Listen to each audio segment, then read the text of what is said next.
بالله من الشيطان الرجيم بسم الله الرحمن الرحيم وإذا قيل لهم اتبعوا ما أنزل الله قالوا بل نتبع ما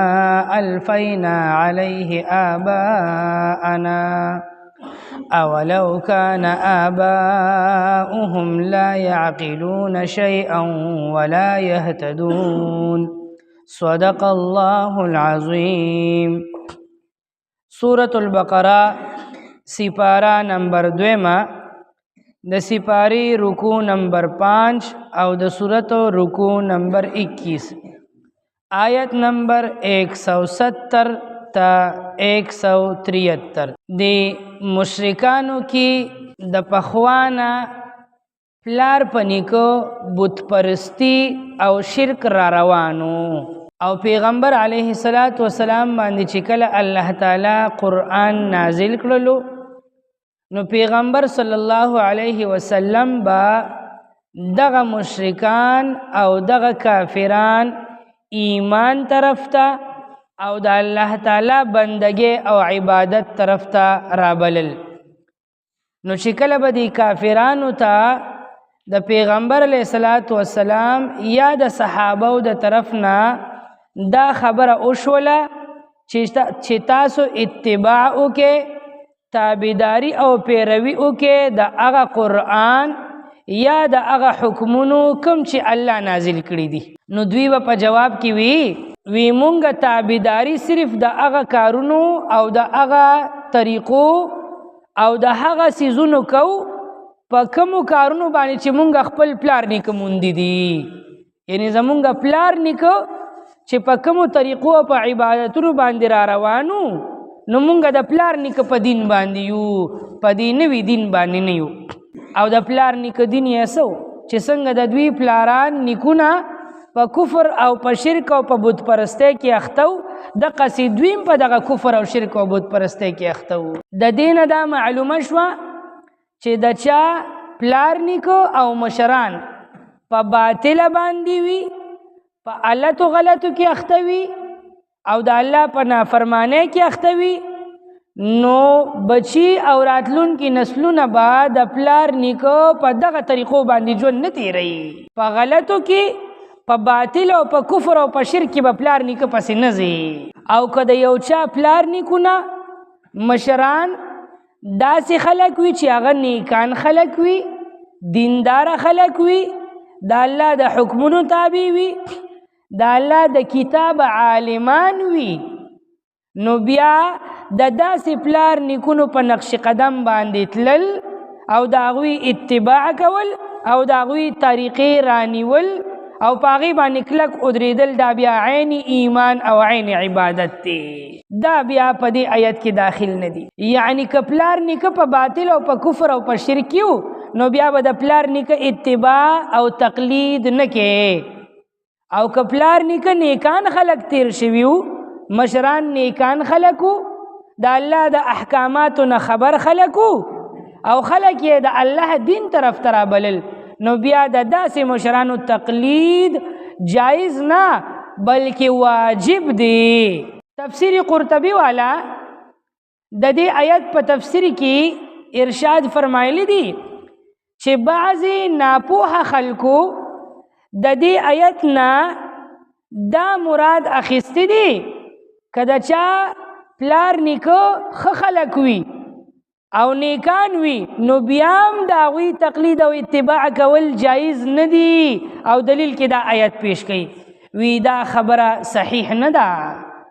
که د چا مشران په کفر او په شرک کې اخته وي نو بیا خو د هغوی تقلید او اتباع جایز نه ده. او که د چا مشران هغه د الله د دین نه او د الله د کلام نه خبر خلق وي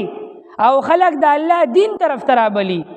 نو بیا د داسې مشرانو اتباع او تقلید کول دا د دې آیت په حکم کې بیا داخل نه دي، یعنی هغه اتباع جایز ده. دې ته ویل کېږي تقلید شخصي، او تقلید شخصي د قرآن نه ثابت دی. 12مه سپاره کې به د حضرت یوسف علیه السلام واقعه تفصیل سره راشي. حضرت یوسف علیه السلام چې کله مصر ته تللی دی او بیا د زلیخی هغه واقعه را پیښه شوله او بیا حضرت یوسف علیه السلام جیل ته لاړو. نو په جیل کې هغوی یو تقریر کړی دی او هغه تقریر د هغه خبرې الله په قرآن کې ذکر کړی دی. نو یوسف علیه السلام ارشاد فرمایي انی ترکت ملت قوم لا یؤمنون بالله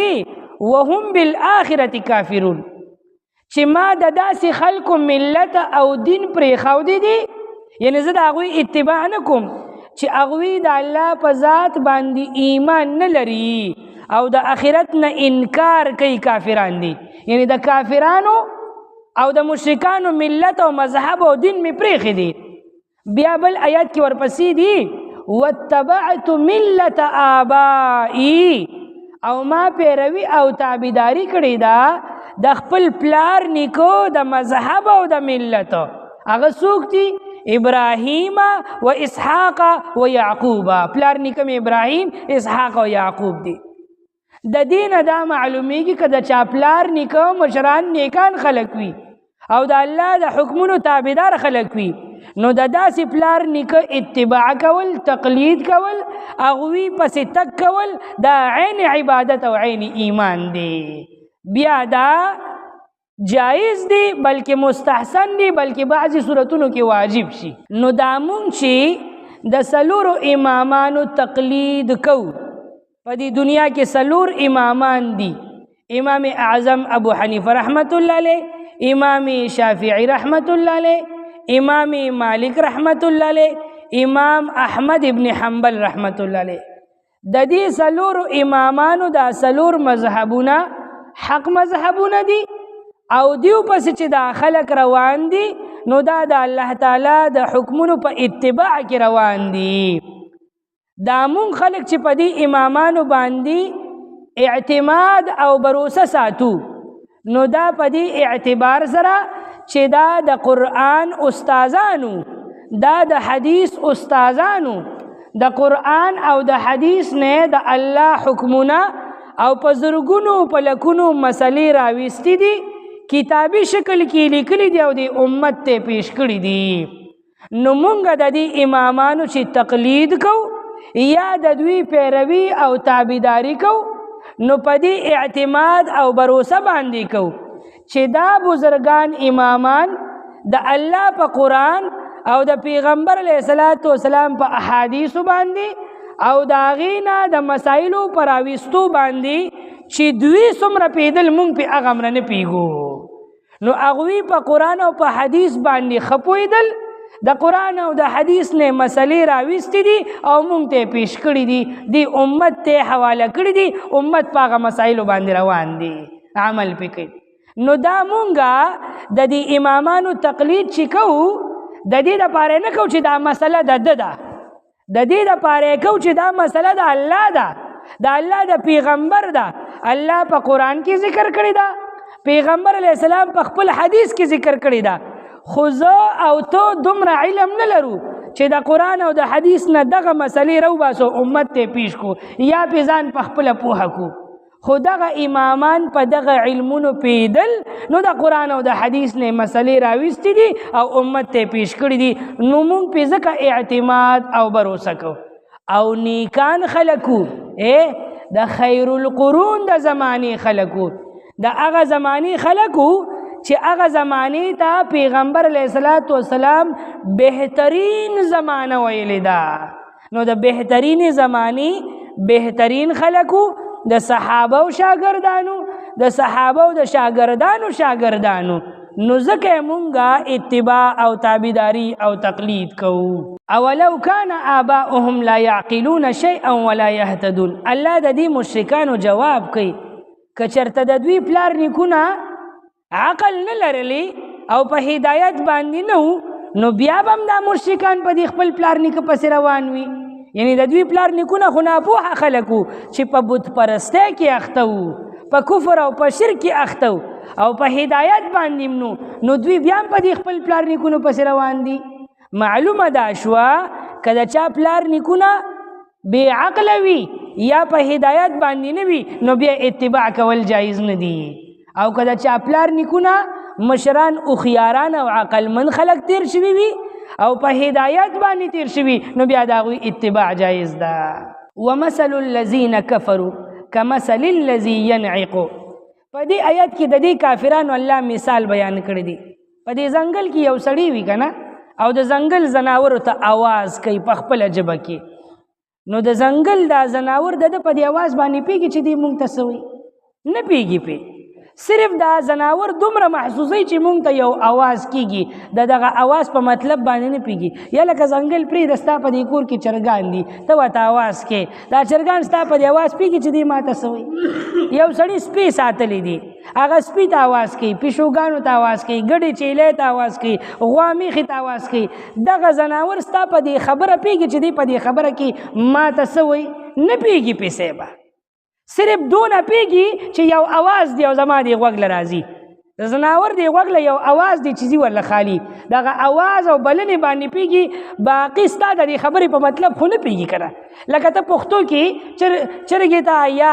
ګډې چیلۍ ته آواز کې یا سپي ته آواز کې او نوم دې وله ایښي دي، دا خلک وله نومونه کېږدي که نه، او هغه سپي ته هغه نوم واخلې ورته وایي راشه، نو ته ورته وایې راشه، پنجابي ورته وایي ادھر راجو، انګلیش کې ورته وایي کمان. نو دا خو یو د انګلیش ټکي دی یو د پښتو دی او په دې ټولو باندې دا سپي راځي صیبه. نو دې د دې خبرې په مطلب پوهېږي نه چې دا ټکي ما ته څه ویلې کېږي، صرف په دغه آواز پوهېږي، د ده دې غوږ له آواز وي په دې بلنه، باقي د دې خبرې په مطلب خو دې نه پوهېږي چې دا د انسان ما ته څه وي. خو بلد شوي وي د انسان سره، نو د ده په دې اشارو په دې حرکتونو په د اداګانو پوهېږي، په هغې باندې تګ راتګ کوي صیبه. نو د دې کافرانو مثال د دغه زناورو په شانتې دی. که دوی ته د الله د پیغمبر د طرف نه هر څومره بلنه وکړی شي او دعوت ورته ورکړی شي،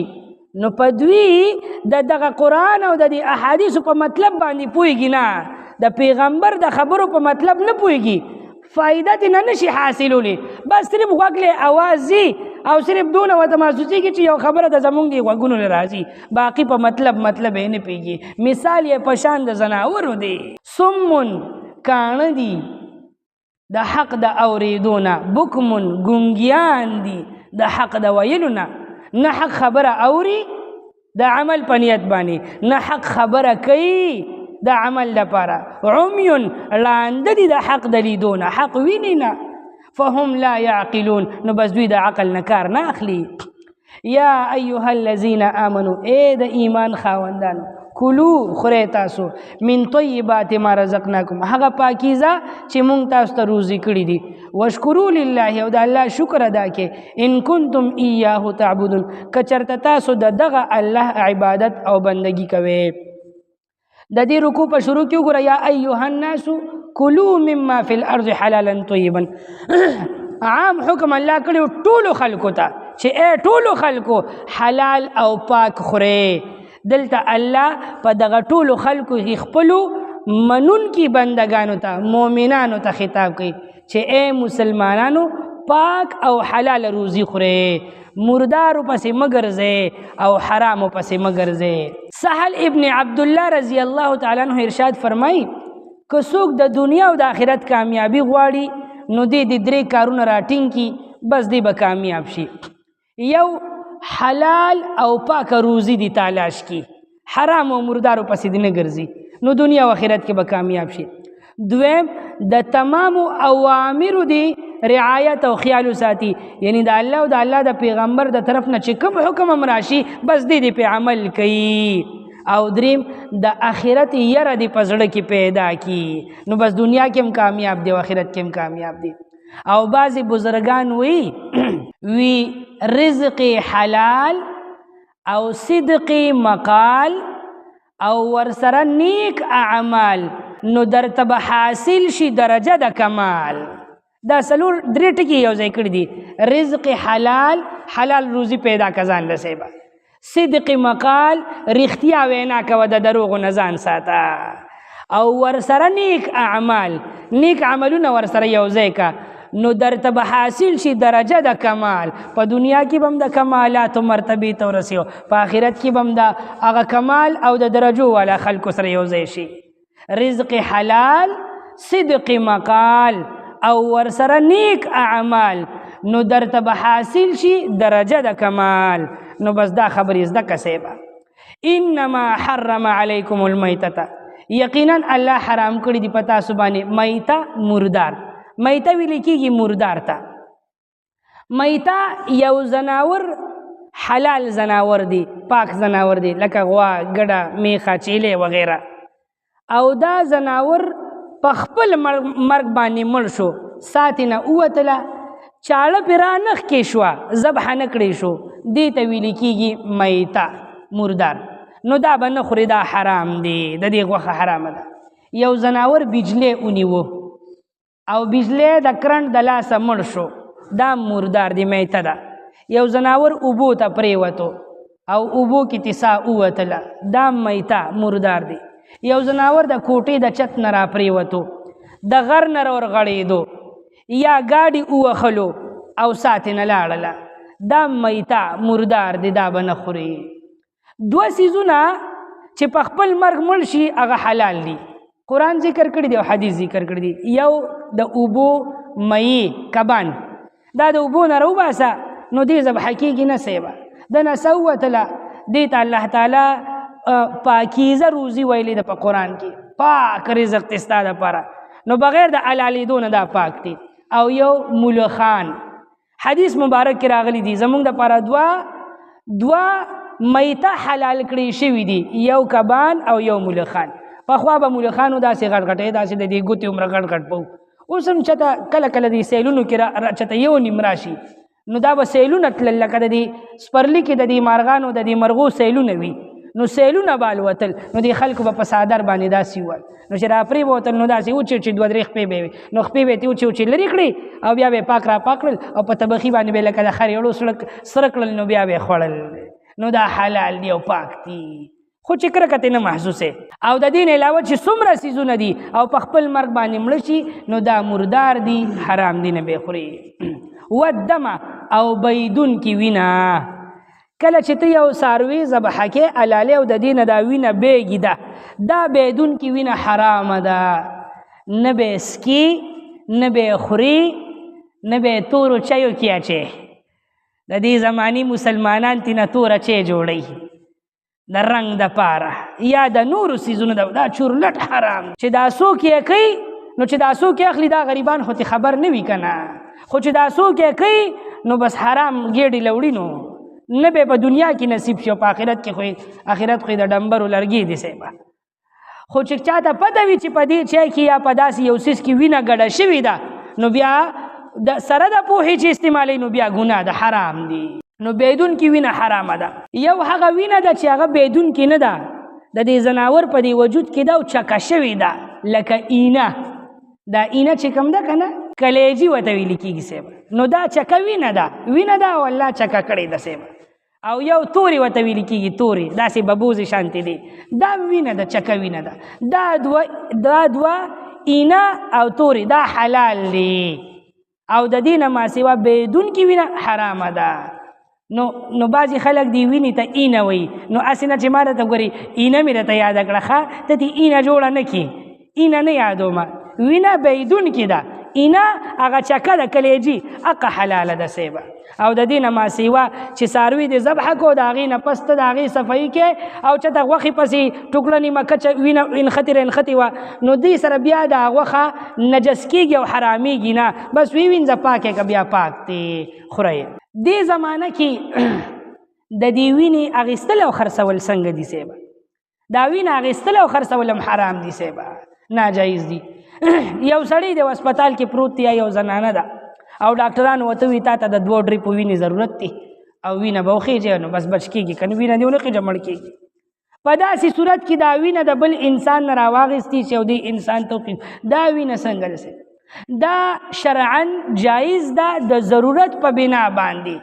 دا کم چې مریض دی دته ضرورت دی که دته دا وینه ونه خېږي نو دی مري نو دته د ضرورت په بنا باندې دا وینه ختل جایز دی خو دا وینه اخیستل او خرڅول به جایز نه وي که یو څوک وایي چې زه وینه ورکومه خو بس 2000 روپۍ ډریپ په درکومه داسې خو یې نه درکوم ولې دا زه به پې ځان له دغه به خورم سیوان میوان جوس موس دا خو دغه کېږي صیبه هلته به بیا واپس جوړېدل هم غواړي نو دا بیا ناجایز دی حرام دی دا خرڅونکي حرام کار کوي دا اغیستون کې دی د مجبورۍ نه اخلي د هغه ته مریض مري نو هغه که واخلي د هغه دپاره به دا اغیستل روا او جایز وي ځکه چې هغه پې د مرګ نه یو انسان بچ کوي او دا څوک چې پې خرڅوي نو دا خرڅونکي په حرامو کې مبتلا دی نو وینه به خرڅې نه هسې د الله د رضا دپاره یې ورکولو غواړي بالکل یې ورکه نو لله فی الله به وینه ورکې ښه او خرڅې به نه که د یو ښځې وینه خاوند ته وختله یا د خاوند وینه ښځې ته وختله نو نکاح کې پې څه فرق راځي نه راځي پسې به اگر چې وینه د خاوند ښځې ته لاړه او ښځه ته خو به چې دا خو ښځه د خاوند د وجود حصه شوه یا خاوند د ښځې د وجود حصه شوه نه په دې باندې نه حصه کېږي نکاح کې پې فرق هم نه راځي ښځه او مکه ښځه د خاوند او مغه رشته برقرار ده ولحم الخنزیر او د خنزیر غوښه ستاسو دپاره حرام ده الله حرام کړې ده غوښه ذکر شوله مراد تېنه ټول وجود دی دې ته وایي استعاره من الجزء الى الکل ذکر د جز او مراد تېنه کل ذکر صرف غوښه ذکر شوې ده مراد تېنه د خنزیر دا ټول وجود دی د خنزیر وجود هډوکي ویښته نوکان ښکري غوښه سرمنه هر یو شی حرام دی چورلټ حرام دی یو څیز نه فایده نشي حاصلولی د دې نه علاوه که یو بل ځناور ګډه چیلې غوا میخه مردار شو یا د ځنګل یو زمري پړانګ لیوه هغه دې ښکار کو نو د هغې سرمن حلاله ده پاکه ده خوري به نه استعمال کې راوستی شي سیبه سرمن دې ترې وویستله نو دی له بیا دباغت ورکه رنګ وله ورکه یا مالګه پې واچولی شي او هغې سره تې هغه بوی موی ختم شي نور ته کېښودی شي اوچه شي نو بیا مسلم تې جوړولی شي او پوزې هم تې جوړولی شي او نور استعمال کې هم راوستی شي په دغه صورت کې بیا د مردارې سرمن حلالیږي او پاکیږي د استعمال لپاره نه چې د خوراک دپاره او د خنزیر یو شی هم پاک نه دی اگر که د هغې سرمنه وډوکي ولې نه وي وما احل به لغیر الله او هغه سم الله حرام کړي دي چې په هغې باندې د غیر الله نوم واخیستی شي د کافرانو به د بوتانو په نوم باندې د بوتانو د تعظیم دپاره څاروي ذبحه کول حلال البیع یا خو به یې په نوم د بوتانو اخیستو بسم اللاتي بسم المناتي بسم العزا نوم به پې د بوت واخیستو یا به پې نوم د بوت نه اخیستو بسم الله به پې وي یا به پې سم نه وي خو داسې به وي چې دا څاروي قرباني کومه حلالومه د پلانکي بوت په نوم باندې دا د دې پلانکي د تعظیم دپاره یا د دې دپاره کومه چې د پلانکي بوت ته پې زه ورنږدې شمه ده ته پې ځان نږدې کول غواړم د پلانکي خدای ته پې ځان نږدې کول غواړم نو دا چورلټ حرام دی په اسلام کې نو په دنیا کې به داسې نه کې ښه نه به د بزرګانو په نوم باندې نه به د بل چا په نوم باندې او نه د خپلو نه د پردو نه د مړو نه د ژوندو په نوم باندې به څاروي نه ذبحه کې حرامېږي مردارېږي سیبه ګناهګارېږي هم پې او دغه څاروي به مردار شي اگر دلته دا خبره م یاده که یو څوک یو څاروي په بسم الله الله اکبر باندې حلال کی خو د یو چا په نوم کړي وي چې دا څاروي مې بخلې دي د پلانکي بابا ته یا د پلانکي بزرګ ته چې زه پې د پلانکي بزرګ ته ورنږدې شمه یا د پلانکي بزرګ تعظیم کومه د هغه د عظمت او د تعظیم دپاره نو که بیا پې بسم الله الله اکبر هم ووې بیا هم نه حلالېږي بیا هم مردار دی داسې به نه کې ښه نوم به یو څیز چې ذبحه کوې نو خالص لله فی الله او نظر او منښت به هم د غیر الله په نوم باندې نه کې ښه یو سړی وایي یاره ما نظر منلی دی د پلانکي د طرفه یا د پلانکي دپاره د پلانکي دپاره مې منښته کړې دی امین داسې به نه کې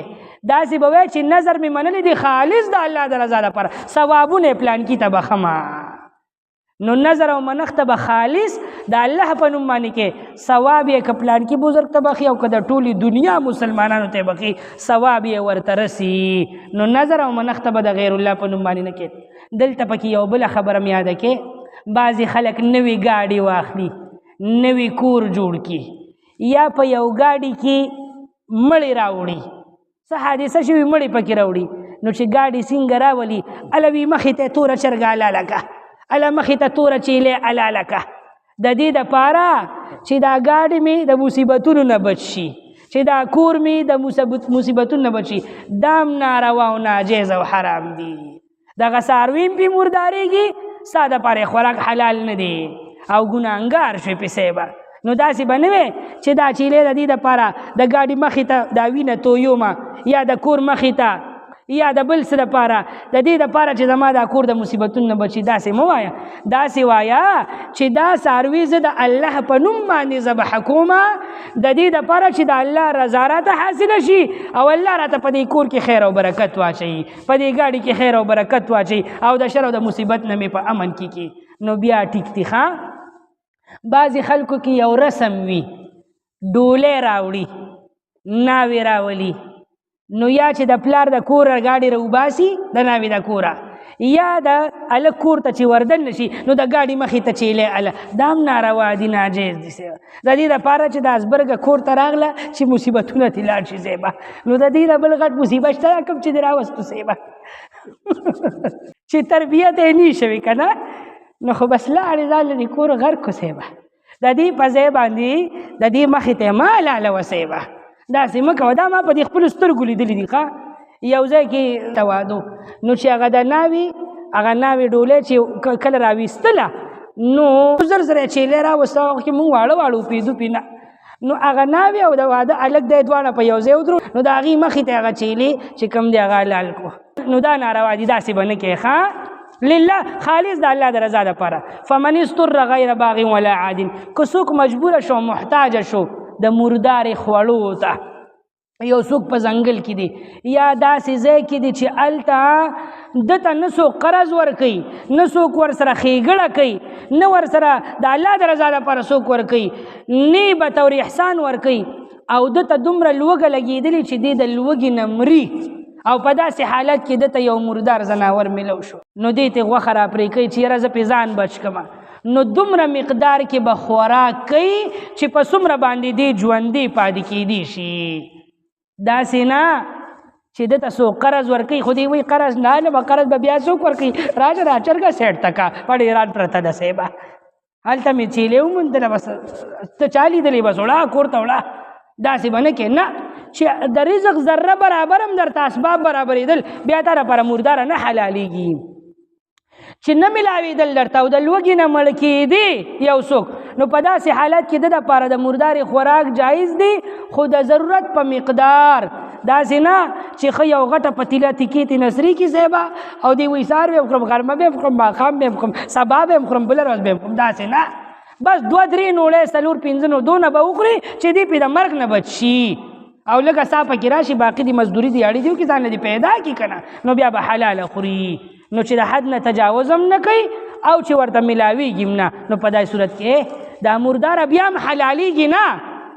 خو د ده په دې خوراک باندې دی ګناهګار نه دی، فلا اسم علیه، د باندې ګناه نشته. مرداره بیا هم حلاله شوې نه ده، همقسې مرداره ده، خو دی پې ګناهګار نه دی. واذا قیل لهم، او هر کله چې وویلی شي دیو ته اتبعو، چې تاسو تابعداري وکړئ، پیروي وکړئ، ما د هغه څه انزل الله چې الله تعالی نازل کړي دي، قالو نو دوی وایي بل نتبعو، بلکې مونږ پیروي او تابعداري کوو ما د هغه څه الفینا چې مونږ موندلی دي علیه په هغې باندې آباءنا خپل پلاران نیکونه. اولو کانا، آیا کچرته وي آباؤهم پلاران او نیکونه د دوی لا یعقلون شیئا چې عقل نه لري د هیڅ څیز هم، ولا یهتدون او نه په هدایت باندې وي. دې ته وایي استفهام انکاري، کچرته د دوی پلار نیکونه عقل نه لري او په هدایت نه وي، دوی به بیا هم په پلار نیکه پسې روان وي، یعنی بیا خو ورپسې تلل نه دي پکار. ومثل الذین، او مثال د هغه خلکو کفرو چې کافران دي، کمثل الذی، په مثال د هغه چا دي، ینعقو چې بلنه کوي، بما په هغه څه سره زناور ته، لا یسمعو چې دغه زناور نوري، الا دعاء مگر بلنه، و نداء او آواز، صمونو کاڼه دي دوی د حق د اوریدونه، بکمونو ګونګیان دي دوی د حق د ویلونه، عمیونو ړاند دي دوی د حق د لیدلو نه فهم لا یعقلون نو بس دوی د عقل نه کار نه اخلي.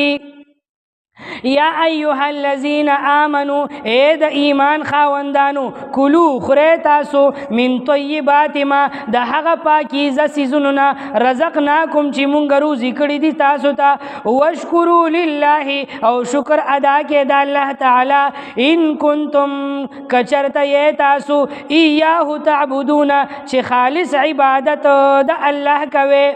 انما حرم بیشک الله حرام کړی دی علیکم پتا سبحانی المیتتا مردارا والدم او بیدون کی وینا ولحم الخنزیر او غوخه د خنزیر وما او هغس اوهل به چې نوم واغستی شي پدی باندې لغیر الله د غیر الله فمن اضطر پس څوک چې محتاج شو مجبور کړی شو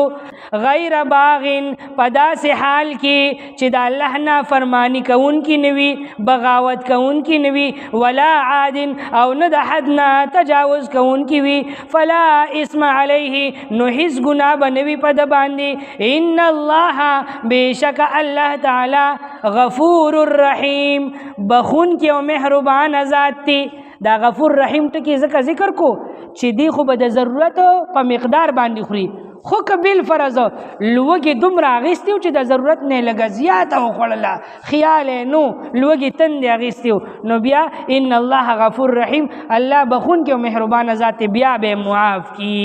خو د خوند دپاره به یې نه خوري ښه. سبحان ربک رب العزة عما یصفون وسلام علی المرسلین والحمد لله رب العالمین برحمتک یا ارحم الراحمین.